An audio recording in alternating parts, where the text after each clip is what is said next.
Olá, boa noite a você. Este é o Jornal da Record. Caixa diz que investigava denúncias de assédio contra Pedro Guimarães desde maio. Câmara aprova orçamento que prevê reajuste para policiais de todo o Brasil. Palmeiras garante goleada no Paraguai e aumenta a vantagem na Libertadores. O Jornal da Record já está no ar. Oferecimento Bradesco. Entre nós, você vem primeiro.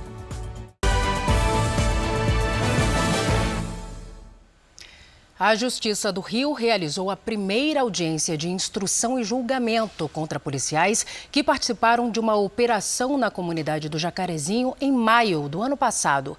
O Pedro Paulo Filho traz os detalhes agora pra gente. Oi, Pedro, uma boa noite para você.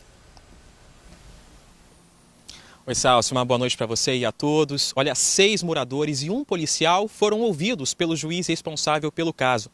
Logo após o primeiro depoimento, a acusação chegou a pedir que agentes da Polícia Civil e da Polícia Rodoviária Federal que acompanhavam da plateia deixassem a sala para não constranger as testemunhas. Mas o pedido foi negado. A audiência é parte do processo contra 2 policiais da Coordenadoria de Recursos Especiais, a CORE, grupo de elite da Polícia Civil aqui do Rio.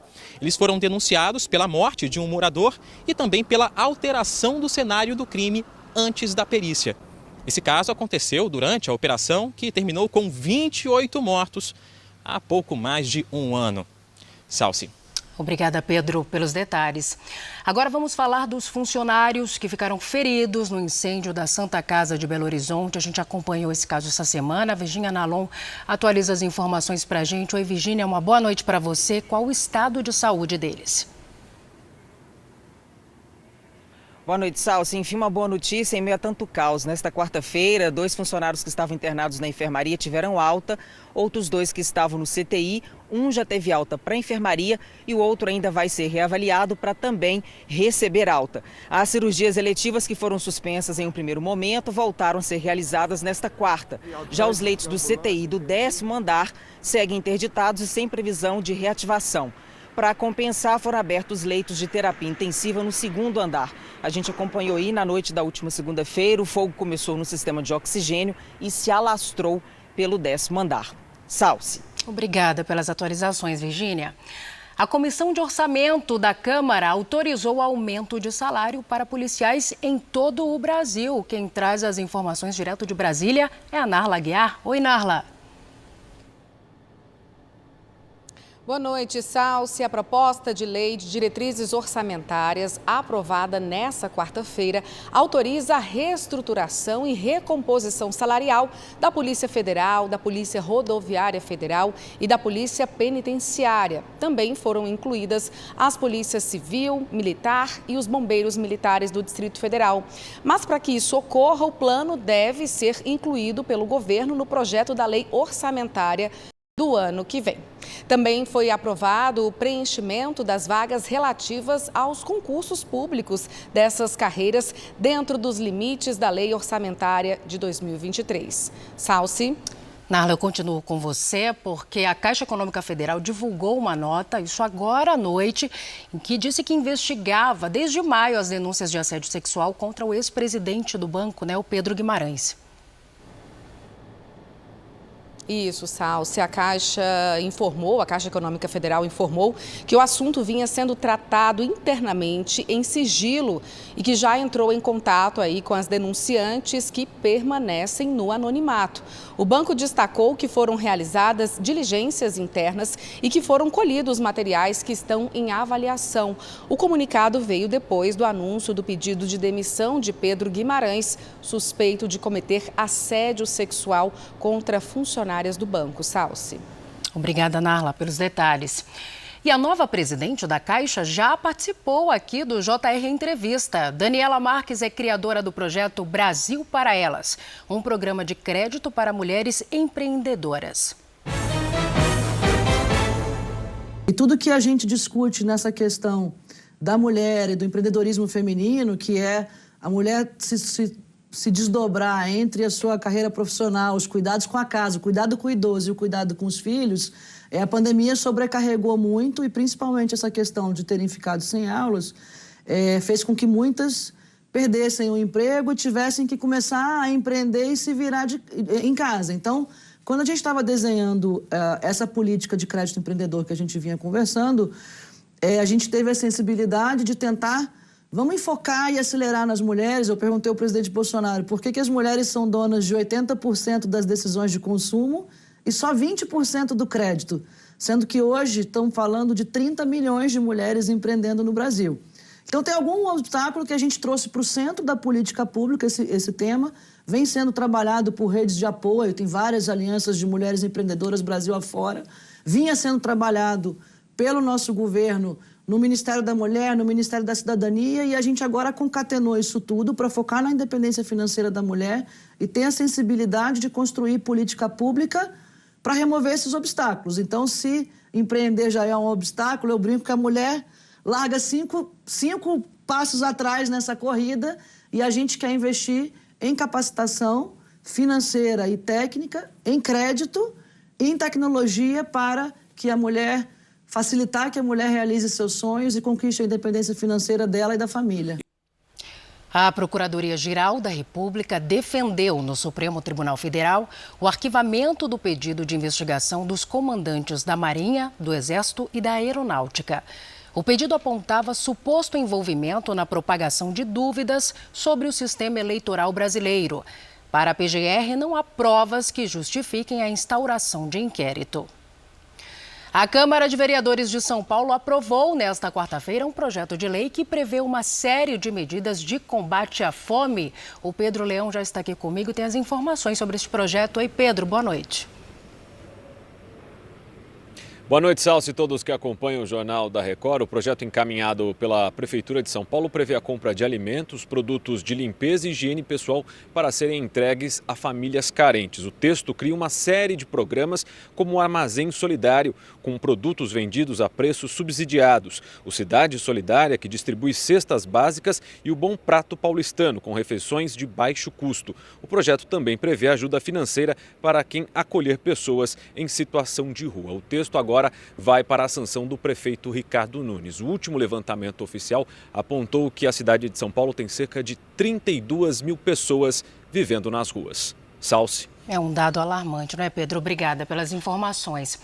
O Senado adiou a votação do projeto que muda a Constituição para ampliar benefícios sociais como o Auxílio Brasil e o Vale Gás e cria uma ajuda financeira aos caminhoneiros. A sessão foi adiada para esta quinta-feira, quando pode acontecer a votação. O texto do relator, Fernando Bezerra, prevê zerar a fila do Auxílio Brasil. Hoje, 1.600.000 famílias são consideradas carentes, mas não recebem essa ajuda. E também aumentar em R$ 200 o benefício, o que vai de R$ 400 para R$ 600 ao mês. Que nós vamos dar uma resposta para as pessoas mais pobres do Brasil. No meio de uma crise grande que está desorganizando muito a economia, a gente está tomando uma atitude de proteger os mais vulneráveis. Outro benefício, Vale Gás, passaria a ser de R$ 120, pago a cada 2 meses para quase 6 milhões de famílias. O texto também prevê que os estados sejam compensados em R$ 2,5 bilhões pelas passagens grátis a idosos no transporte público e em quase 4 bilhões para compensar as reduções de impostos do etanol. A proposta também cria um novo benefício, o Vale Caminhoneiro. Pelo texto, a categoria vai receber um auxílio de R$ 1.000 mensais até dezembro. Mas em ano eleitoral, a lei não permite que sejam criados novos programas sociais, a não ser em alguns casos excepcionais. A proposta usa o conceito de estado de emergência para justificar o novo benefício. Então, em relação ao Auxílio Brasil, o aumento do valor não teria problema. Em relação ao Vale Gás também é um programa já instituído, mudaria apenas o valor e os parâmetros dele. Mas em relação ao voucher dos caminhoneiros, se não houver uma abordagem na PEC sobre estado de emergência, pode haver algum tipo de dúvida de ordem jurídica em relação ao momento eleitoral. A nova proposta vai custar aos cofres do governo R$ 38.750 bilhões até o final do ano, que é quando acabam os benefícios. Depois do Senado, ela ainda tem que passar pela Câmara. A Justiça de Portugal autorizou a extradição da brasileira Nelma Kodama, que foi presa em abril deste ano em Lisboa por tráfico de drogas. A defesa dela disse que a extradição não é imediata e que cabe recurso. No Brasil, Nelma chegou a ser condenada na Operação Lava Jato. A Ucrânia e a Rússia anunciaram a maior troca de prisioneiros desde o começo da guerra. 144 soldados de cada país foram repatriados. Do lado ucraniano, as autoridades disseram que a maioria dos prisioneiros tem ferimentos graves. Esse é o segundo anúncio de troca de soldados nesta semana. Na terça-feira, 34 militares retornaram de cada lado. Os Estados Unidos anunciaram que vão reforçar na Europa as defesas da Organização do Tratado do Atlântico Norte. Quem tem mais detalhes para a gente é o correspondente Vandrei Pereira. Olá. O presidente americano Joe Biden prometeu que os Estados Unidos terão um quartel permanente na Polônia, além de manter uma base militar rotativa na Romênia. Bem, o anúncio foi feito durante a cúpula da OTAN, que começou na terça-feira e vai até esta quinta em Madrid, na Espanha. A aliança militar, que reúne 30 países, concordou em colocar mais de 300 mil soldados em alta prontidão a partir do ano que vem. O número é 7 vezes maior do que os atuais 40 mil combatentes que atuam na força de reação do bloco. A decisão foi tomada como resposta à invasão russa à Ucrânia. E a organização ainda formalizou nesta quarta-feira o convite para que Finlândia e Suécia se juntem ao bloco. De Orlando, Vandrei Pereira. Olha, ainda nos Estados Unidos, a comissão da Câmara que investiga a invasão ao Capitólio intimou um ex-conselheiro da Casa Branca.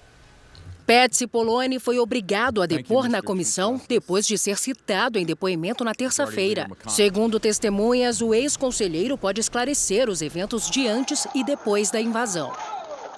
Um tribunal do estado americano do Texas suspendeu a decisão da Suprema Corte que vetava a prática do aborto. A ordem permite que as clínicas retomem os procedimentos. Um procurador-geral disse que apelaria da decisão da Justiça do Texas. E uma audiência para o caso foi marcada para o dia 12 de julho. Em outros 16 estados, o direito das mulheres ao aborto é protegido por leis estaduais anteriores à revisão da Suprema Corte. Na Tailândia, cientistas conseguiram comprovar que gatos são capazes de transmitir o vírus da Covid-19 para humanos. A pesquisa foi feita após um animal infectado espirrar no rosto de uma veterinária que colhia amostras. 3 dias depois, ela manifestou sintomas do coronavírus. A análise apontou que a sequência genética era da mesma variante, tanto na profissional quanto no gato. No entanto, os cientistas destacaram que a infecção de felinos para humanos é um evento raro. Olha, o Japão vive a pior onda de calor já registrada, isso desde 1875, e pode faltar energia na capital Tóquio. Vamos até lá, então, conversar com a correspondente Silvia Kikuchi. Silvia, boa tarde para você por aí. Fala para a gente qual é a temperatura nesse momento. Olá, Salsi. O termômetro aqui está indicando mais de 40 graus, mas a sensação é de muito mais calor. Pela primeira vez, a capital Tóquio emitiu alerta vermelho de risco à saúde. Na última semana, cerca de 1.500 pessoas foram socorridas de ambulância com sintomas de insolação ou hipertermia em todo o país. O calor intenso sobrecarregou as centrais elétricas e há risco, inclusive, de apagão. As usinas devem funcionar com 97% da capacidade. Para reduzir o consumo de energia, a população toma medidas como apagar as luzes, reduzir o uso de elevadores, mas com todo esse calor fica difícil desligar o aparelho que mais consome energia, o ar-condicionado. Salsi. Não tem como ficar sem ar-condicionado, né? Obrigada, viu, Silvia? Uma equipe de resgate encontrou um grupo com 20 pessoas mortas no deserto da Líbia. Autoridades acreditam que elas tenham morrido de sede. A região costuma registrar temperaturas acima dos 40 graus nesta época do ano. O veículo partiu do Chad, um país vizinho, e viajou cerca de 120 quilômetros em território líbio, até sofrer uma pane. A suspeita é que as vítimas estejam relacionadas ao tráfico de pessoas. Que tristeza. Agora o futebol no JR 24 horas. Flamengo e Palmeiras entraram em campo pelas oitavas de final da Libertadores. E mesmo fora de casa, os brasileiros conseguiram vitórias importantes, viu? Veja.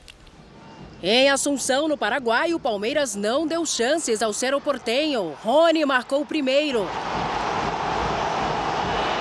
E o segundo do Verdão. E ainda deu tempo para Murilo fechar o placar. 3-0 para o Palmeiras, que tem uma enorme vantagem para o jogo de volta na semana que vem em São Paulo.